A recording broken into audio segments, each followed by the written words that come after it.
So good afternoon everyone. কেমন আছো তোমরা সবাই? আশা করি ভালো আছো। অনেকে অনেক কমপ্লেন্স করছো যে তোমরা প্রাইভেটে জব পাচ্ছ না। অনেকে অনেক রকমের মেসেজ করছো যে দিদি প্রাইভেটে জব কিভাবে পাবো, বা স্যালারি অনেক কম।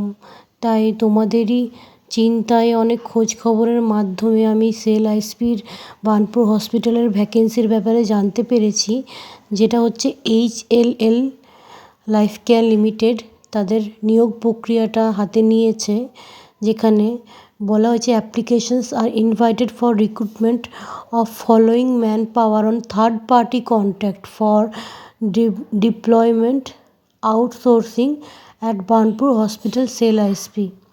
If anyone interested, please send your detailed resume on email ID।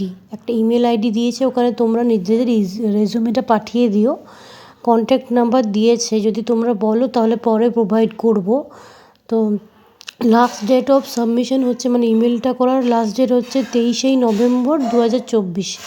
তো এখানে তোমরা দেখে নিতে পারো পোস্ট নাম্বার এবং জব এরিয়াস অ্যান্ড ডেজিগনেশন হচ্ছে 1 নম্বরে অপারেশন টেকনিশিয়ান, 2 নম্বরে ড্রেসার, 3 নম্বরে এক্স-রে টেকনিশিয়ান, 4 নম্বরে হচ্ছে ইসিজি টেকনিশিয়ান, 5 নম্বরে হচ্ছে ফার্মাসিস্ট, 6 নম্বরে হচ্ছে laboratory plus blood bank technician, 7 নম্বরে হচ্ছে পিএফটি টেকনিশিয়ান, 8 নম্বরে হচ্ছে ডেন্টাল অ্যাসিস্ট্যান্ট বা ডেন্টাল অপারেটিং রুম অ্যাসিস্ট্যান্ট, 9 নম্বর অডিওমেট্রিস্ট, 10 নম্বর হচ্ছে nurses.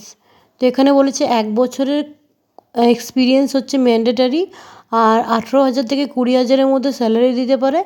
R shortlisted candidate will only be contacted through email call for further interview. তো তাড়াতাড়ি তোমরা রেজিউমেগুলো সাবমিট করো এবং পরে আমাকে থ্যাঙ্কস জানিও। আর এরপর যদি তোমাদের কোনো কোশ্চেন থাকে তো অবশ্যই কমেন্ট করে জানিও। Thank you.